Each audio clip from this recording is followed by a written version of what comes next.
सिर्फ बैठे नहीं रहना है, और अगर लेखक बनना है तो लेखकीय जो गुण होता है वो भी बहुत ज़रूरी होता है, ताकि आप लिख सकें, आप लोगों को बता सकें लिखकर। तो उस तरह का चांस मुझे मिला, उस तरह का सौभाग्य मुझे मिला, और मैंने आगे चलते चलते ये किताब आखिर में भोजपुरी फिल्मों का इतिहास तैयार हुई। ये किताब और छप कर अभी आप लोगों के सामने, आप लोगों के हाथों में प्रस्तुत है। राजेंद्र, इसके सोर्सेस इकट्ठा करने में आपको कितना वक्त लगा और पुस्तक को पूरा अंजाम तक पहुंचाने के लिए कितना वक्त लगा, लिखने में कितना वक्त लगा? ये तो बहुत बड़ा सवाल है और बहुत बड़ा इसका उत्तर भी आएगा, क्योंकि मैटर इसमें बहुत ज़्यादा है और इसके लिए पूरा स्टडी करना बहुत ज़रूरी है। बिना स्टडी किए हुए किसी बात को अगर करना है, बताना है आपको किसी के बारे में, तो उसका प्लस माइनस सब सारी चीज़ों का गुणगान करना जरूरी होता है। तो वो सारी चीज़ों को ध्यान में रखते हुए मैंने लिखना शुरू किया। लिखने से पहले मैंने रिसर्च करना शुरू किया कि ये कहाँ से स्टार्ट हुआ है और कहाँ से कहाँ तक पहुँचा है, कैसे पहुँचा है, रास्ते में कितनी कठिनाइयाँ आई हैं।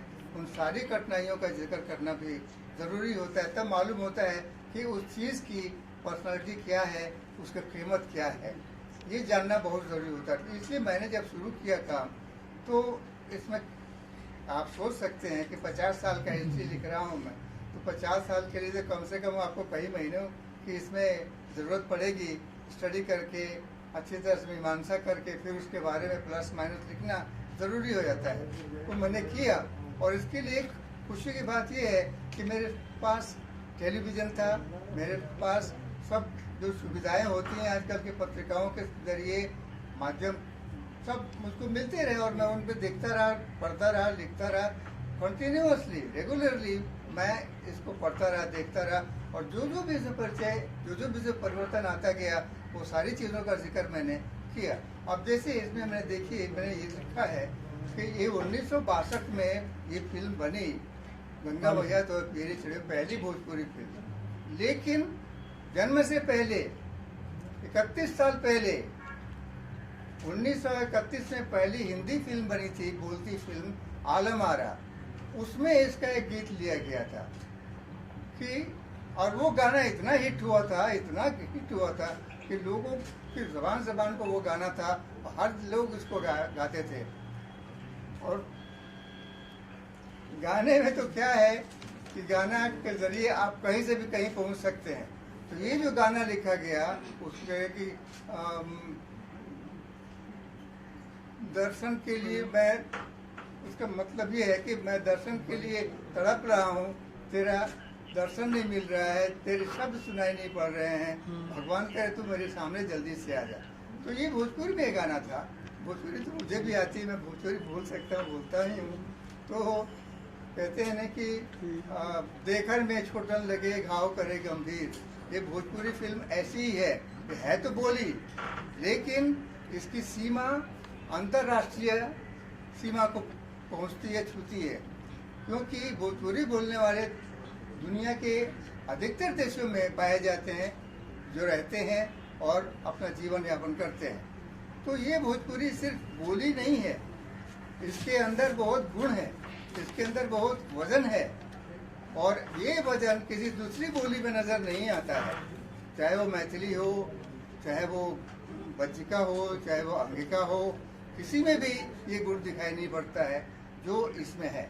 और इसीलिए दूसरे लोगों ने भोजपुरी में आकर के फिल्में बनाना शुरू किया था, क्योंकि आप देखिए ना, इसके अंदर गुण है, तभी तो डॉक्टर राजेंद्र प्रसाद जो हमारे प्रथम राष्ट्रपति थे देश के, उन्होंने, उनकी भाषा भी भोजपुरी है। तो उन्होंने देखा कि उनकी भाषा में अभी तक तो कोई फिल्म बनी नहीं है, जबकि गुजराती में बन गई है, मराठी में बन गई है, मलयालम में बन गई है, तो हिंदी में, भोजपुरी में क्यों नहीं बनी है। तो उन्होंने विश्वनाथ प्रसाद शाहबादी से बताया, बात की, कहा कि भाई आपने पास इतना पैसा है, आप तो कारखाने के मालिक हैं, खदान के मालिक हैं, कहा आप एक पिक्चर नहीं बना सकते हैं। उनको एक प्रेरणा मिली विश्वनाथ प्रसाद शाहबादी को, उन्होंने कहा कि ठीक है मैं बनाऊंगा पिक्चर। और उन्होंने बाद में नज़ीर हुसैन जी से मुलाकात की, बात की, उनसे स्क्रिप्ट लिखवाया और फिल्म बनी और इतनी ज़बरदस्त पिक्चर बनी कि आज भी लोग उसको याद करते हैं, उसके गाने को गुनगुनाते रहते हैं। तो चीज़ ये है कि अगर आप कुछ करते हैं, सही मायने में आप करते हैं, तो उसका असर बहुत दूर तक पहुंचता है। और जैसे मैंने भी कहा कि देखन में छोटन लगे, गाँव करे गंभीर, ये भोजपुरी बोली लगती है, लेकिन ये अंतर्राष्ट्रीय सीमा को भी छूती है, जो किसी बोली के दूसरी बोली के बस की बात नहीं है। तो मैं ये बोल रहा था कि भोजपुरी वो बोली ना कह, हम इसको कहें कि एक भाषा ही है, क्योंकि भोजपुरी का बहुत विस्तार हो गया है। ये बिहार, यूपी, मध्य प्रदेश की बोली है और तीनों प्रांतों में ये बहुत अच्छी तरह से बोली जाती है और इसलिए इसका एक अपना रुतबा है, अपना एक स्थान है और उस स्थान को बनाए रखने के लिए, आगे बढ़ाने के लिए एक बात तो माननी पड़ेगी, भोजपुरिया लोगों ने बहुत आगे बढ़ा है। फिल्म इंडस्ट्री में, हिंदी फिल्म इंडस्ट्री में अगर कोई कहा जाए कि जड़ है या मजबूत सीढ़ी है, तो वो है भोजपुरिया लोग, जो बिहार से, यूपी से, मध्य प्रदेश से बिलोंग करते हैं और वही पूरी हिंदी फिल्म इंडस्ट्री पे छाए हुए हैं, कह सकते हैं को रीढ़ की हड्डी की तरह। और उन्होंने ही भोजपुरी हिंदी फिल्म को आगे बढ़ाया है, तो भोजपुरी को क्यों नहीं करेंगे? तो भोजपुरी में किया। और भोजपुरी में जो 2-3 पिक्चरें उनमें बनी, जैसे गंगा मैया तो पीड़ित रही वो, उसके बाद लागे रहे छोटे राम, उसके बाद विदेशिया, ये 3 फिल्मों ने तो रिकॉर्ड तोड़ दिया। इतनी ज़्यादा इसमें कमाई हुई है। मैं एक बात और बताऊँ कि भोजपुरी की एक दूसरी जो अद्वितीय मिसाल है वो ये है कि जब ये पिक्चर बनी और रिलीज हुई थिएटर्स में, सबसे पहले बनारस के प्रकाश टॉकीज में ये रिलीज हुई थी। उसके बाद बिहार के जितने भी थिएटर, छोटे छोटे शहर हैं, उस शहर में जितने भी थिएटर है, सब ने इसको अपनी इज्जत का सवाल बना लिया, कहा कि हमारे थिएटर में भी ये पिक्चर रिलीज होगी। तो जितने भी थिएटर थे उस शहर में, वहाँ के सारे थिएटर में ये पिक्चर लगी। सर, तो आज तक सॉरी सर, इंटरप्ट किया, आप माफ़ी चाहते हैं इसके लिए। सवाल ये है सर कि सबसे पहले तो मैं आपको शुक्रिया कहना चाहता हूँ कि आपने भोजपुरी सिनेमा के इतिहास को डॉक्यूमेंटेड किया, इसे कागज़ पर उतारा, इसके लिए सबसे पहले तो आपको साधुवाद और शुक्रिया। सर सवाल यह है कि आज के इस दौर में जब डिजिटल इतना मजबूत है, इंटरनेट इतना मजबूत है, ज़्यादातर चीज़ें पब्लिक डोमेन में है। आपने जो कहानी बताई, मुझे लगता है यहाँ मौजूद ज़्यादातर लोगों को कहानी पता होगी कि राजेंद्र प्रसाद ने, हमारे महामहिम, इस तरह से कहा कि भाई किताब लिखी, आप फिल्म बनाइए। जब सब कुछ इंटरनेट पे है, ऐसे में क्या ऐसी चीज है, क्या ऐसी जानकारी है जो आपकी किताब में मिलेगी, जो इससे पहले पाठकों को, ऑडियंस को नहीं पता थी? क्या उसके लिए आपने कुछ लोगों के इंटरव्यूज किए? क्या आपने कोई ऐसे एक्सक्लूसिव जानकारी इकट्ठा की जिससे आप हमें शेयर कर सकें कि भैया ये एक चीज है जो मेरी किताब में मिलेगी? बस देखिए, जब इतिहास हम लिखने बैठते हैं तो उसमें ये देखा जाए इसका प्लस माइनस क्या है, वो सारी चीज़ों का उसके बारे में बोलते हैं। बाकी जो दूसरी चीज़ें होती हैं वो दर्शक हो जाते हैं, वो उसके गवाह बन जाते हैं और वो उसके साक्षी बनने के बाद आगे अपने अपने विचारों को व्यक्त करते हैं। जो इतिहास लिखने की बात है वो इतिहास ही होता है। भोजपुरी का इतिहास हो या हिंदी का इतिहास हो, उसमें कोई भी डिवीजन नहीं हो सकता है। जो है, वो फैक्ट है और फैक्ट रह गया, उसको कोई बदल नहीं सकता है। नहीं वो उसमें खामखा का प्रस्तावना करके, तारीफ करके उसके रूप को बढ़ा नहीं सकता, बिगाड़ नहीं सकता है, क्योंकि जो है वो है, जो सत्य है वो सत्य है। तो हम तो यही मानते हैं कि भोजपुरी में आज तक जो कुछ भी हुआ है, जो पर्दे पे उतरा है, जो प्रकाशित होकर के आया है, उसका जो रूप है वो वहीं तक रहेगा। उसके बाद जो टेक्नोलॉजी बढ़ती जा रही है, उसके अंदर प्रचार होता जा रहा है, विकास होता जा रहा है। वो जो विकास है वो फिल्म में जो बन चुकी है, वहाँ जो टेक्नोलॉजी है, टेक्नोलॉजी का ही हम उपयोग कर सकते हैं। बाकी जो दर्शक देख रहे हैं उनको पता चलता है कि टेक्नोलॉजी का कितना उपयोग हुआ है। उसके बारे में कुछ कहा नहीं जा सकता। कहना है तो इतिहास ही लिखिए या तो फिर दूसरी किताब लिखिए। लेकिन अगर भोजपुरी का इतिहास लिखते हैं तो हम भोजपुरी के बारे में ही लिखेंगे, हम किसी और चीज़ के बारे में नहीं लिख सकते। अगर लिखेंगे तो फिर उस जो उद्देश्य है किताब लिखने का, भोजपुरी का इतिहास लिखने का, वो उद्देश्य बेकार हो जाएगा। इसलिए जो इतिहास में लिखा गया है वही लिखा जाएगा और वही सत्य है। सत्य को हम छोड़कर कहीं और नहीं भटक सकते। इसलिए जो कुछ भी आपने कहा है, मुझे इस बारे में आपको बताने की जरूरत इसलिए पड़ गई है कि ताकि भोजपुरी क्या है, उसका रूप क्या है, गोरा है, काला है, नाटा है, लंबा है, मोटा है, पतला है, वो उसका आप विवरण देंगे ना, तो उसके बारे में हम लिखेंगे। किसी और के बारे में हम नहीं लिख सकते हैं। अगर हम लिखेंगे तो विषयांतर हो जाएगा, और विषयांतर का मतलब होता है कि आपने जो लिखना था, आपने जो लिखा वो बेकार हो गया। इसीलिए भोजपुरी में जो कुछ भी लिखा किया है, हुआ है, बनाया गया है जो फिल्मों के जरिए, वो उसका जो खाका है, उसका जो लेखा जोखा है, वही मैंने उसमें किताब के जरिए आप लोगों तक, मतलब पाठकों तक पहुंचाया है। सर, मैं आपसे सवाल करना चाहता हूँ, आपने जो लिखा है उसकी मैं सराहना करता हूँ, बहुत अच्छा किया है, बहुत अच्छी चीज लिखी है।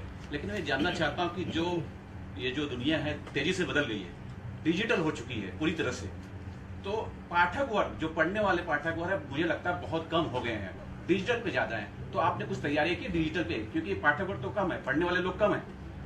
देखिए, जो लेखक है, लेखक का काम क्या है, पाठक का काम क्या है, हर एक की अपनी अपनी भूमिका है, हर एक की अपनी जिम्मेदारी है, और उस सीमा को वो पार करके नहीं जा सकता है। अगर वो जाएगा तो पाठक नहीं रहेगा, अगर वो जाएगा तो लेखक नहीं रहेगा, अगर वो पार जाएगा तो क्रॉस करेगा तो दर्शक भी नहीं हो सकता है। फिर दर्शक कितना देखेगा, कहाँ तक देखेगा?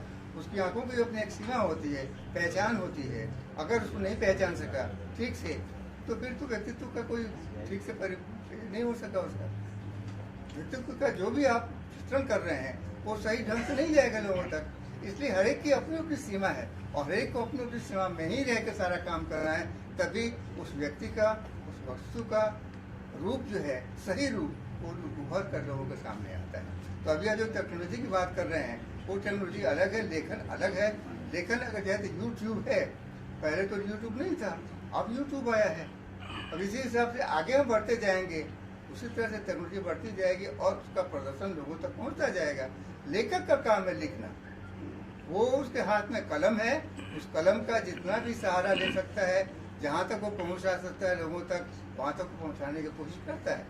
बाकी रहा दर्शक, बाकी रहा पाठक, उनका भी अपना अपना बंधा हुआ रोल है, बंधी हुई उनकी भूमिका है, जिम्मेदारी है, उस तक वो भी रहेंगे तो ठीक है। अगर वो क्रॉस करते हैं तो फिर वो दर्शक नहीं होंगे, फिर वो पाठक नहीं रह पाएंगे। डॉक्टर राजेंद्र, मेरा एक सवाल है कि आपने इतिहास लिखा भोजपुरी फिल्मों का, आज का जो दौर है सिनेमा का, स्पेशली भोजपुरी इंडस्ट्री का, उसे आप कैसे देखते हैं? क्या ये दौर जो है वो पहले के मुकाबले शानदार है, उम्दा है, बढ़िया कर रहा है, या इसमें किसी तरह की सुधार की जरूरत है? देखिए, हम लोग मानते हैं परिवर्तनशील दुनिया है, और हर चीज़ में परिवर्तन बहुत ज़रूरी होता है। उसका रूप, श्रृंगार, सब कुछ बदलता रहता है। एक ही जगह, एक ही तरीके से उसका रूप आप 50 साल तक, 100 साल तक नहीं खींच सकते हैं।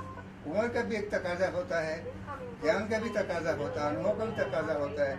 जैसे जिसको अनुभव मिलता जाता है, वैसे वैसे अपने विचार बदलता जाता है, और उसी विचार को लेके जो जरूरी है उसको व्यक्त करता जाता है।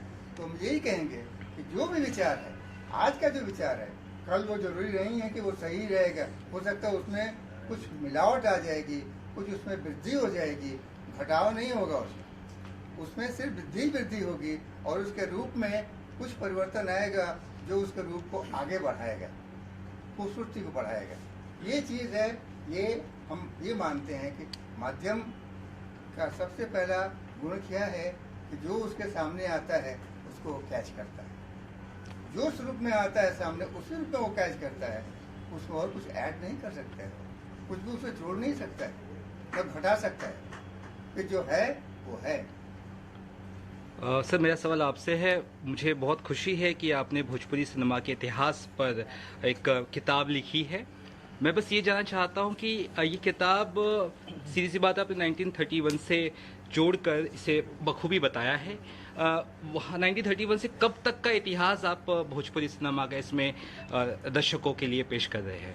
हमने अभी तक इसे 2008 तक किया हुआ, क्योंकि हमने, देखिए, इतिहास लिखने का एक वो क्या कहते हैं, आवश्यकता है और गुण है।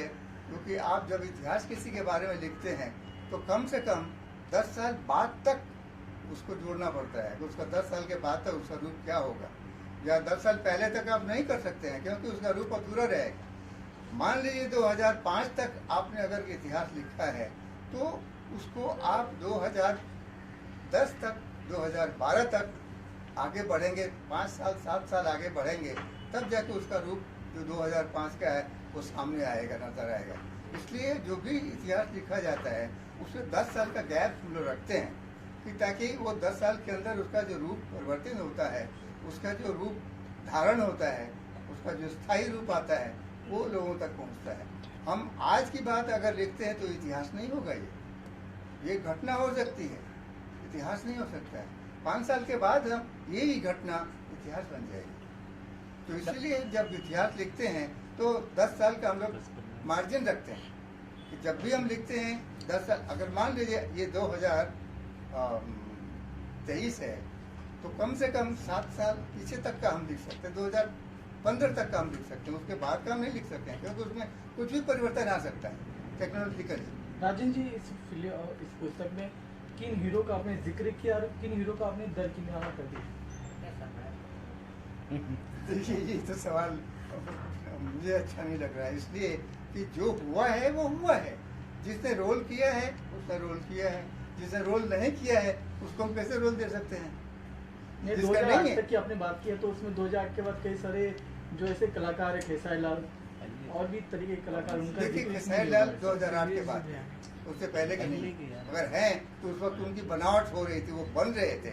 बनने के समय में इतिहास नहीं लिखा जाता है, बन जाने के बाद ही उनका रूप जब सामने आ जाता है क्रिस्टल की तरह, तभी जब उसके बारे में हम कलम उठा सकते, लिख सकते हैं, बोल सकते हैं। सर मैं सर, ये जानना जैसे चाहता आपने कहा कि आपने इस बुक में पूरा फैक्ट लिखा है, तो कुछ पॉजिटिव चीजें भी होगी, कुछ नेगेटिव चीजें भी आई एम श्योर आपने मेंशन की होगी इसके अंदर। जी हाँ, तो जी हाँ, सर बिल्कुल। उसको लेके किस तरह की कठिनाइयाँ आई, अगर उस बारे में कुछ बताएं। क्या आपने क्या सच में मेंशन की है नेगेटिव चीजें भी इस पुस्तक में, अगर उस बारे में कुछ देखिए सबसे पहली बात बता दूं, जो 1964 में पहली फिल्म भोजपुरी की 1962 में बनी, 63 में बनी, 64 में बनी। 2 साल तक तो भोजपुरी फिल्म का तो बाबा था, जलवे थे। उसके बाद उसका डाउनफॉल शुरू हुआ 2 साल के बाद ही। क्यों? क्योंकि ये जो कुचले लोग होते हैं ना, पैसा उनके पास होता है, ज्ञान नहीं होता है, तकनीक नहीं होती है, वो कूद पड़े भोजपुरी फिल्मों को बनाने में। कितने हम फिल्म बनाते हैं, डायरेक्टर अध कचरा, टेक्नीशियन अध कचरा, राइटर अध कचरा, जिसको पैसा इकट्ठा करना है ना, पैसा कमाना है, लोग पागल है पैसा के लिए, तो चलो बनाते हैं। तो नतीजे क्या हुआ, 1964 के बाद फिल्में खत्म होने लगी। 1968 के बाद तो एक भी फिल्म नहीं मिली, बनी नहीं, बंद हो गई सब। जो 1977 तक 10 साल के पीरियड में एक भी फिल्म नहीं बनी है। क्यों? क्योंकि लोगों में लालच आ गई, लोगों में पैसा बनाने का, अरे कुछ तो दीजिए, आप कुछ देंगे, कुछ त्याग करेंगे तो आपको कुछ मिलता है और उसका फल भी मिलता है। आप त्याग ही नहीं करेंगे, आप लूटने के चक्कर में रहेंगे तो आपको क्या मिलेगा? नतीजा ये हुआ कि भोजपुरी फिल्म बंद हो गई 10 साल तक। 1977 में फिर से 10 साल के बाद, 10 साल ही कहेंगे ना, वो जो पिक्चर थी दंगल करके आई पिक्चर, और रंगीन बन के आई। क्योंकि अगर वो ब्लैक एंड व्हाइट होता तो शायद लोगों में उतना इंटरेस्ट नहीं आता, लेकिन उस इंटरेस्ट को क्रिएट करने के लिए दंगल को रंगीन बनाया, और वो पिक्चर इतनी सुपरहिट हुई कि फिर से दूसरी गाड़ी भोजपुरी फिल्मों की चालू, दूसरा दौर शुरू। और 1977 से लेके 1979 तक ये पिक्चर का दूसरा दौर चलता रहा, और एक के बाद एक टेक्निक। सोचिए ना, फिल्में हर साल बढ़ती गई। 1986 में 19 फिल्म बनी है, जो आज भी रिकॉर्ड है। किसी भी बोली में इतनी बड़ी फिल्म नहीं बन पाई। एक साल में 19 फिल्म बनाना कोई छोटी बात नहीं है। सर मैं ऐसी कोई रोचक जानकारी मेरे पास एक है, जैसे कि भोजपुरी गायक गाने की वजह से और फिल्मों की वजह से मनोज तिवारी को हिंदुस्तान में नहीं, हिंदुस्तान के बाहर डाक टिकट इशू हुआ था, जो बहुत बड़ी बात है। ऐसी कोई रोचक जानकारी है इस पुस्तक में तो आप जरूर बताइएगा। अरे भाई, रोचक ही है ना, अमिताभ जो आपको बच्चन अच्छी लगे सर, को, अमिताभ बच्चन को छोड़ा ना, अमिताभ बच्चन भाग के चले आए कि हम भोजपुरी फिल्म करना है, हमको उनको एक्टिंग करना है। मिथुन चक्रवर्ती चले आए कि हमको एक्टिंग करना है भोजपुरी में। क्यों दूसरे फिल्मों में नहीं गए, दूसरे भाषाओं में बोली में नहीं गए, क्यों भोजपुरी में ही आए? आप, मैं कहने का मतलब है कुछ तो आपके अंदर कोई खास बात है, तभी तो लोग आएंगे ना। रवि किशन क्यों आ गए, हीरो बन गए वो, क्यों इतनी जल्दी बन गए वो? सोचने वाली बात है ये कि आपके अंदर कोई गुण है कि आप लोगों को प्रोजेक्ट करते हैं, आप लोगों को हाईलाइट करते हैं, और उस तरह से हाईलाइट करते कुछ भी गलत चीज़ नहीं है। आप जो है वही उसको फोकस में डालता है और वही लोगों तक दिखाई पड़ता है और लोग उसको पसंद करते हैं। सर उनका ये कहना है कि अपने मुकेश मनोज तिवारी जी के लिए कुछ हुआ था, इसमें कुछ लिखा है कि उनके बारे में कुछ बातें। बिल्कुल, मनोज तिवारी भी तो उनके बारे में भी लिखा हुआ है। सर ये भोजपुरी फिल्मों आप पढ़ेंगे तो आपको पता चलेगा वो है। किसे जिम्मेदार? जी जी, गिरावट आई भोजपुरी भैया बहुत हिला रहे हैं। बैठक देखिए थोड़ा सही है। जिम्मेदार कौन है? मैं वही तो बोल रहा था कि कचरे लोग अंदर हो गए, पैसा लेके चले आए, लोगों को पैसा चाहिए था और चले आए, अधूरा ज्ञान लेकर के चले आए। न उनको टेक्नोलॉजी मालूम थी, न उनको कोई आगे का कहानी के बारे में कोई, न डायरेक्शन, न राइटर, सबके सब ऐसे थे। तो इनसे क्या चलेगा? कोई भी चीज, अधूरी चीज आप लेके आएंगे, अधूरा ज्ञान लेके आप आएंगे, तो जो प्रोडक्ट सामने आएगा उसको कौन लाइक करेगा? कोई भी लाइक नहीं करेगा। राजेंद्र जी, क्या आज के जमाने में कोई कचरा है आपकी नजर में भोजपुरी? एक मिनट, जो सवाल आप कर रहे हैं उसी सवाल का अगला स्टेप है कि आपने 2008 तक इतिहास लिखा, इसके बाद का भविष्य आपको कैसा दिखाई पड़ रहा है भोजपुरी का? देखिए, अभी जो कुछ भी दिखाई हम जो देख रहे हैं, हाँ। पहली बात, एक तकनीक बदल गया है, टेक्नोलॉजी बदल गई है, बोलने का, कहने का सब कुछ चेंज होता जा रहा है। तो इस हिसाब को लेकर आज के जो भी टेक्नीशियन हैं, जो इस चीज़ को देखते हैं, जानते हैं, समझते हैं, वो इस बात को जानते हैं कि हम किसी चीज़ को कैसे हाईलाइट करेंगे। अगर तकनीक बदल गई है तो उसको कैसे एक्सप्रेस करना है, ये उसकी जिम्मेदारी है। वो लोग का काम है ये कि आज जो कुछ भी हो रहा है, आज का जो टेक्नीशियन है, आज का जो फोटोग्राफर है, आज का जो राइटर है, डायरेक्टर है, आज का जो सिंगर है, आज का जो म्यूजिक डायरेक्टर है, आप देखिए ना, म्यूजिक में भी कितना परिवर्तन हो गया था। जो शुरुआत की म्यूजिक था, बाद के म्यूजिक था, और आज का म्यूजिक देखिए कितना परिवर्तन आ गया। क्या आप कहेंगे कि ये हिंदुस्तानी म्यूजिक है? क्या हिंदुस्तानी संगीत है? आप कह सकते हैं गाना सुनकर? क्यों? क्योंकि परिवर्तन दुनिया का नियम है। आज जो भी है कल जाकर बदल जाएगा वो। तो इसलिए हम जो कुछ भी कर रहे हैं, जो कुछ भी कह रहे हैं, वो सिर्फ हम रिकॉर्ड कर रहे हैं कि जो हो रहा है उसको हम रिकॉर्ड करके आप तक पहुंचाते हैं।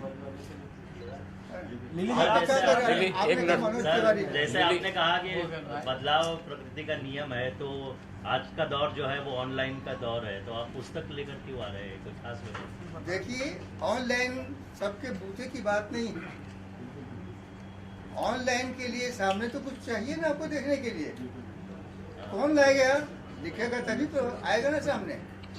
बेसिक चीज क्या है, रूट क्या है? लिखना, लेखन। लेखक अगर है तो कलम से लिखता है वो, और उस कलम को वो तकनीक के जरिए वो चेंज करता है, या ऑनलाइन पे जाए या फिजिकल पे जाए। चीज तो वो है, आप तक वो चीज पहुंच कैसे रही है, उस तकनीक की सबसे बड़ी खूबसूरती है, जरूरत है उसकी। लिली जी, आप कुछ कहना चाहेंगी? लिली जी, मैडम, वो आपने जो भोजपुरी नृत्य नाटिका की थी, क्या बोलेंगी? वही दैया, उसके बारे में लोगों को बताइए। मुझे तो याद नहीं,